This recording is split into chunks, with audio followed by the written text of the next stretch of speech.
എന്ത് നല്ല മുടിയാ, ശ്രദ്ധിക്കാഞ്ഞിട്ടാ ഇങ്ങനെ. ശ്രദ്ധിച്ചിരുന്നു ഒരു കാലത്ത്. ഒറ്റക്കുയിൽ പാട്ടെന്നുള്ള പുസ്തകം ഈ കൊളക്കടവിലിരുന്ന് എഴുതിയത് ആര് പറഞ്ഞു? ആരായിരിക്കും? എനിക്കറിയോ? അറിയൊക്കെ ചെയ്യും, പറയാഞ്ഞിട്ടാ. ആരാ പറഞ്ഞത്? കൃഷ്ണേട്ടൻ. ചെമ്പകച്ചോട്ടിലിരുന്ന് ഒറ്റയ്ക്ക് വർത്താനം പറയൂത്രേ മാളുവച്ചി. അതാരാ പറഞ്ഞത്? അതും കൃഷ്ണേട്ടൻ തന്നെയാ, അല്ലാണ്ടാരാ? സത്യായിട്ടും പ്രേമായിരുന്നു അല്ലേ ചേച്ചിക്ക്?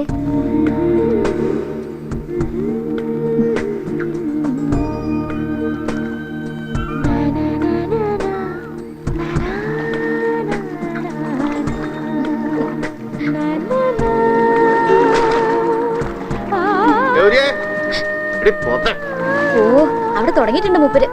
ബൈക്കിളെ പട്ടിണിയാക്കല്ലോ അവള്. നീ എന്തെടുക്ക അവിടെ?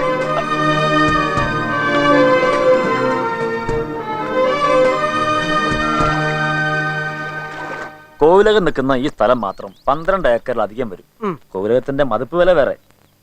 മണ്ണുശ്ശേരിയിലെ തെങ്ങിൻതോപ്പ് നാളികേരം കിട്ടുന്നത് 17 ഏക്കർ. അല്ലാത്ത മറ്റു കൃഷിയുള്ളതും ഇല്ലാത്തതുമായ സ്ഥലം ഒരു 11 ഏക്കർ.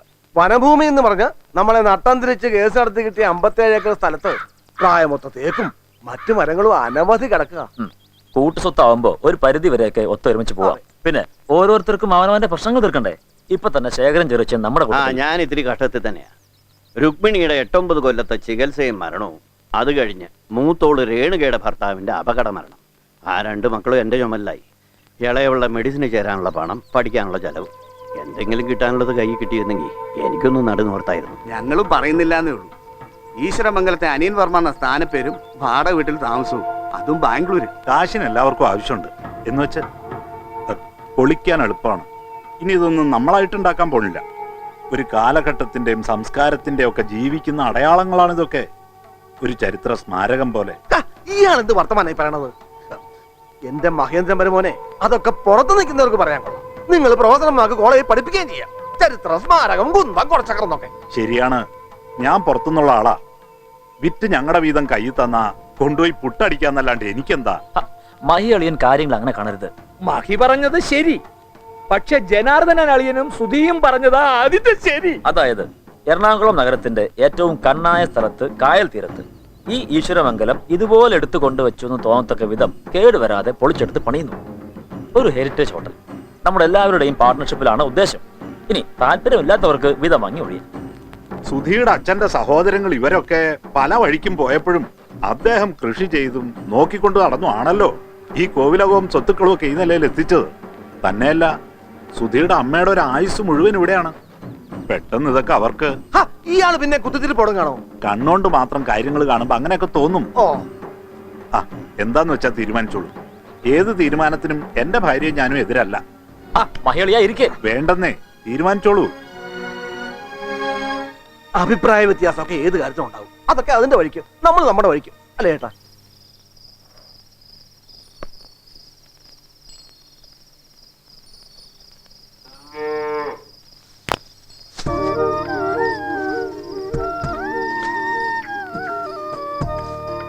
പണ്ട് അമ്പാടിയിലെ കൃഷ്ണനോട് പൈക്കൾക്കൊക്കെ വലിയ ബഹുമാനമായിരുന്നു എന്ന് കേട്ടിട്ടുണ്ട്.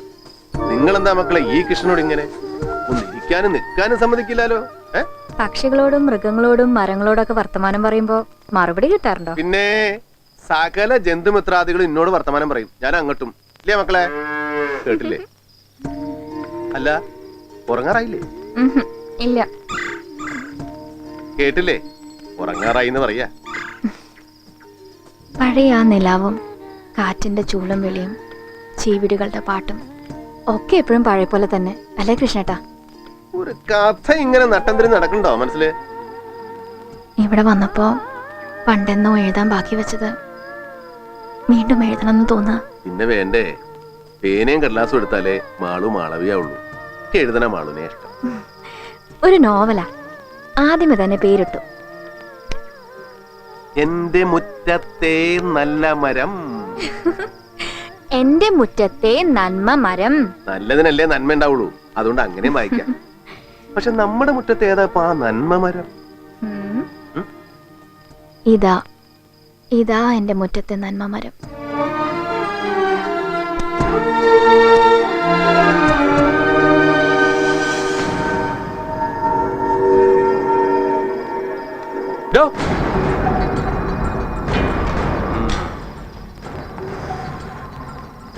തനിക്ക് കിട്ടിയൊന്നും മതിയായില്ലേ?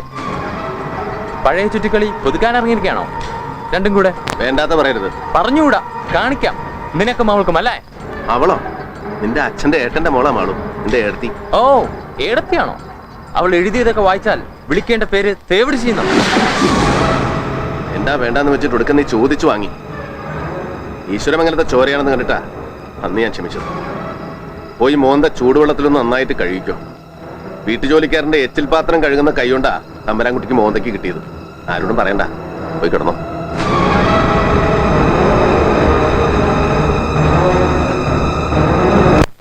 ഏടത്തിയമ്മ ഒന്നും പറഞ്ഞില്ല. ഞാനായിട്ട് എന്തു പറയാനാ? അങ്ങനെയല്ല, നമ്മുടെ ഈ തീരുമാനം ഏടത്തമ്മയ്ക്ക് ഒരു മനപ്രയാസാവരുത്. മനപ്രയാസോ? ഏയ്, ഇവിടുന്ന് മരിച്ചിറങ്ങിപ്പോണെന്നേ കരുതിയിട്ടുള്ളൂ. സാരല്ല. സത്യത്തിൽ അമ്മയ്ക്കും കൂടി വേണ്ടിയിട്ടാണ് ഇങ്ങനൊരു തീരുമാനം. പ്രായമേറി വരില്ലേ? ജോലിക്കാർ മാത്രം ശ്രദ്ധിച്ചാൽ പോരല്ലോ ഇനി അങ്ങോട്ട് അമ്മയുടെ കാര്യങ്ങൾ. ഞങ്ങൾക്ക് ആർക്കെങ്കിലും ഇവിടെ വന്ന് നിൽക്കാൻ പറ്റുമോ? ഞങ്ങളുടെ ആരുടെയെങ്കിലും കൂടെ ആവുമ്പോ എന്താ ഏട്ടാ? അതൊക്കെ അമ്മയെ ധരിപ്പിക്കാനുള്ള ന്യായങ്ങൾ, നാട്ടുകാരെ വിശ്വസിപ്പിക്കാനുള്ള കഥകൾ. ഈ തീരുമാനം എടുത്തതാരോ അവരുടെ മനസാക്ഷിക്ക് അറിയാലോ സത്യങ്ങൾ.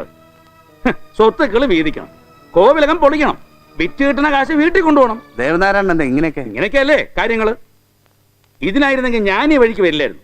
എല്ലാം കഴിഞ്ഞ് ഒടുവില് ഫോണിൽ വിളിയിൽ ഒതുക്കിയാൽ മതിയായിരുന്നു. അതിപ്പോ ദേവേട്ടന്റെ സമ്മതത്തോടെ അല്ലാതെ. ഇഷ്ടപ്പെടാത്ത കാര്യങ്ങൾ സമ്മർദ്ദത്തിലൂടെ സാധിച്ചിട്ട് അതിനെങ്ങനെ സമ്മതം എന്ന് പറയാ? ഏട്ടാ, ഒരുപാട് അവകാശികളുള്ള സ്വത്തുക്കളാണ്.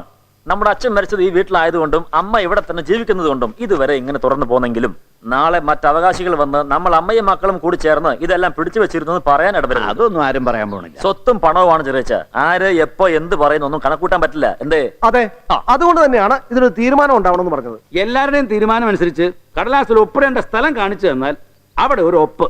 ഞാൻ അത്രയല്ലേ വേണ്ടു. എന്താ അല്ലേ ചാ? എനിക്ക് അങ്ങോട്ട് വിശ്വസിക്കാൻ പറ്റിയിട്ടില്ല. വിശ്വസിക്കാതിരുന്നിട്ടോട്ട് കാര്യമില്ല.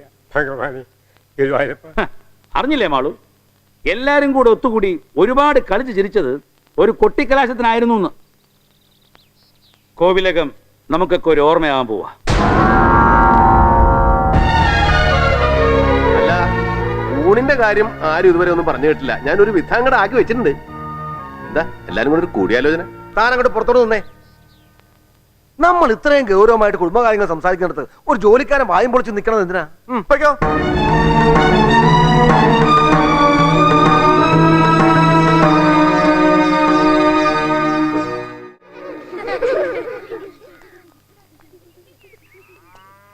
എന്താ കൃഷ്ണ, ബലൂണില് കാറ്റഴിച്ചതുപോലെ അങ്ങോട്ട് പോയ രൂപല്ലല്ലോ ഇങ്ങനത്തെ വരുമ്പോ. ഞാനല്ലെങ്കിൽ ഇപ്പൊ എന്തിനാ ചാടിക്കറി അങ്ങോട്ട് ചെന്നത്? ആരെങ്കിലും എന്തെങ്കിലും പറഞ്ഞോ? പറഞ്ഞൂലോ, നമ്മുടെ കള്ളു ചെറിയച്ചൻ. കുടുംബക്കാര് കൂടുന്നിടത്ത് കൃഷ്ണൻ എന്താ കാര്യം? നേരല്ലേ? പട്ടി ചന്തയ്ക്ക് പോലെ ഞാൻ എന്തിനാ തൊള്ളയും വിളിച്ച് അവിടെ പോയി നിൽക്കണേ? അല്ല കുട്ടിയാരെ, എന്താ ഇപ്പൊ ഇവിടെ തകൃതിയായിട്ടൊരു കുടുംബകാര്യം? ഇത്രയും വലിയ കുടുംബത്തിന്റെ കാര്യങ്ങളല്ലേ, എന്തെങ്കിലുമൊക്കെ കാണുമായിരിക്കും. തീരുമാനങ്ങളൊന്നും അറിഞ്ഞിട്ടിറങ്ങാന്ന് കരുതിയാ ഞാനും നിന്നതേ. അപ്പൊ നിങ്ങൾ ഊഹിച്ചില്ല? ഊഹിക്ക്. അതൊക്കെ ഊഹിച്ചെടുക്കണ്ടേ? അതല്ലേ ബുദ്ധിസാമർത്ഥ്യം. ഞാൻ ഊഹിച്ചിട്ടോ? അത് ശാസ്ത്രം, ഊഹശാസ്ത്രം.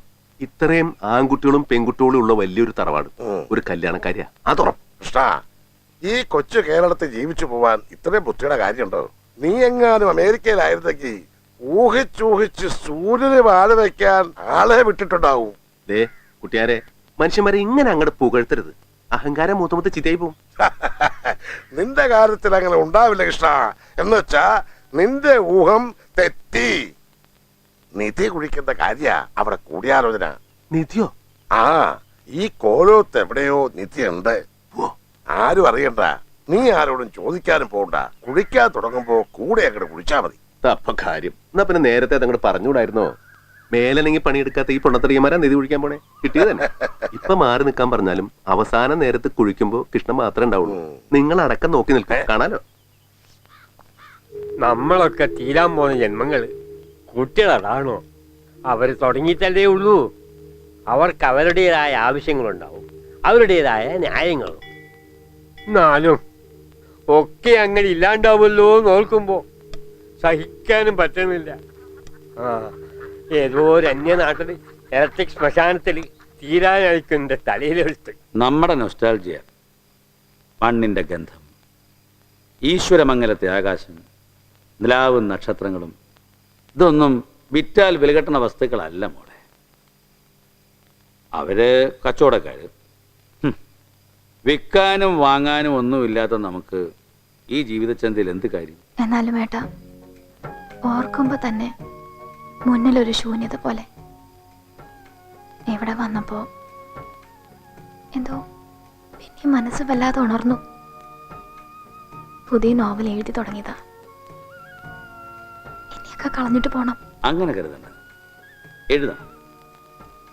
ഈ ശൂന്യതയിൽ നിന്നും നഷ്ടങ്ങളിൽ നിന്നും ആർജവം ഉൾക്കൊണ്ട് ഏട്ടൻ്റെ മോളിൽ നീ എഴുതണം. നമ്മുടെ ഓർമ്മകളും സ്വപ്നങ്ങളും അത് നമ്മുടെ മാത്രം സ്വകാര്യ സ്വത്താണ്. അതാരും മുറിച്ച് വീതം വയ്ക്കണില്ല, പൊളിച്ചു വെക്കണമില്ല.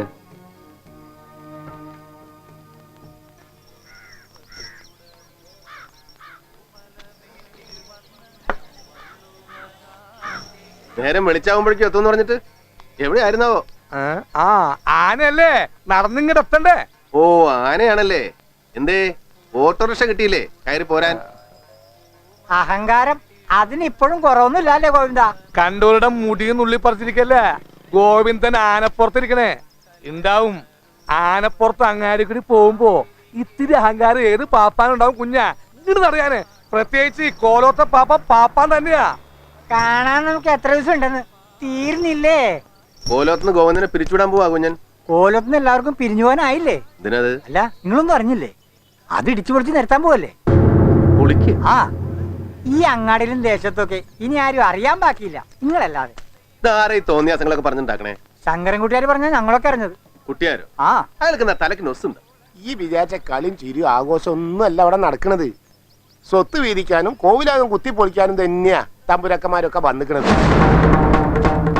കോലോത്തൊരേല നീ അറിയണ കൃഷ്ണൻ ഇക്കാര്യം അറിഞ്ഞിട്ടില്ലെങ്കിൽ പറയാഞ്ഞിട്ടാ.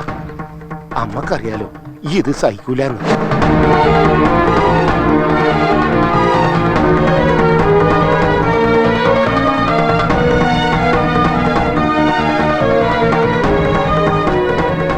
നിങ്ങളെന്തിനാ ഈ വല്ലവരൊക്കെ പറയണ കേൾക്കണേ?